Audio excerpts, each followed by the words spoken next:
Hello दोस्तों।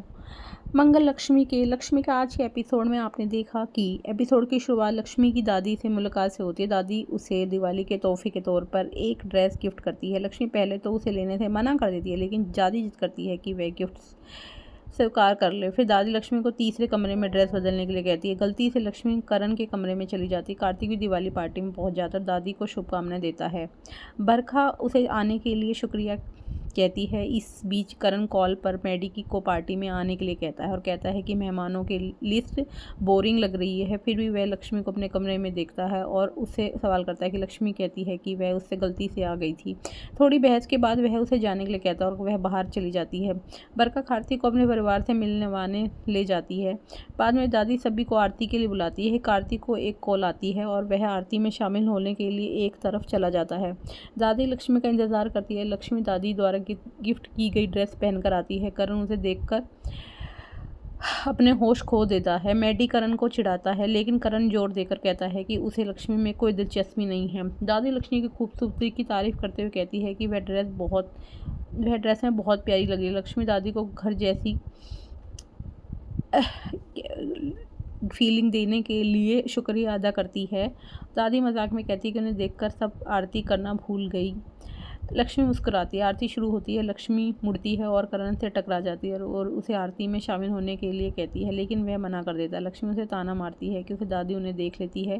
कहती है कि करण को सही रास्ते पर लाने के लिए लक्ष्मी जैसी साथी की ज़रूरत है। आरती के दौरान लक्ष्मी कार्तिक को देखती है और जब दादी उसे आगे खींचती है तो लक्ष्मी फिसल कर कार्तिक पर गिर जाती है और गलती से उसका हाथ छू लेती है। शर्मिंदा होकर वह कार्तिक से छिप जाती है और जल्दी से वहाँ से चली जाती है।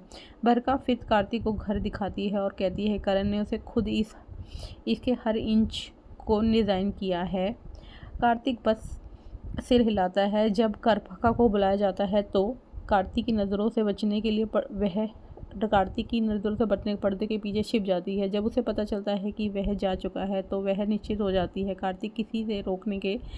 कार्तिक किसी के रोकने से पहले ही पार्टी से निकलने का फैसला करता है, जबकि लक्ष्मी जाने की योजना बनाती है।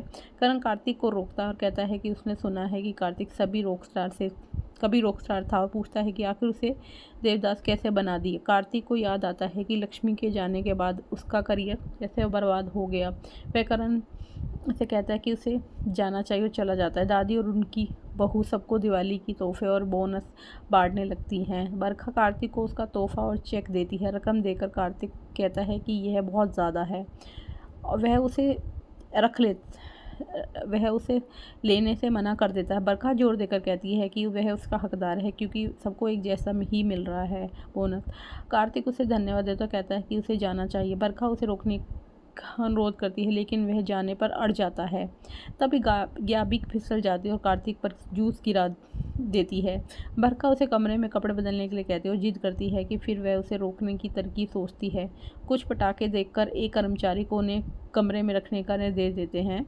बरखा पटाखे जलाती है, यह सोचकर कि कार्तिक एक सज्जन व्यक्ति होने के नाते उसे खतरे में नहीं छोड़ेगा। वह जलते पटाखों से गिरे कमरे में फंसने का नाटक करती है। लक्ष्मी उसे बचाने के लिए वहां आती है और लक्ष्मी को देखकर बरखा चौंक जाती है और उसे यह पता चलता है कि श्वेता ने कार्तिक को यह कहकर दूसरे कमरे में भेज दिया था कि उसका दोस्त उस कमरे में वॉशरूम में है।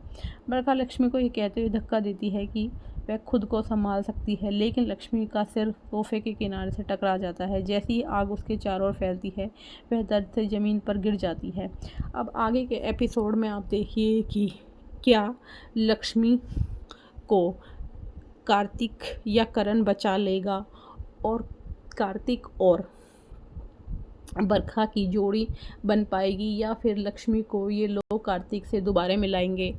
आप आगे का एपिसोड जानने के लिए हमारे चैनल को लाइक और सब्सक्राइब कीजिए।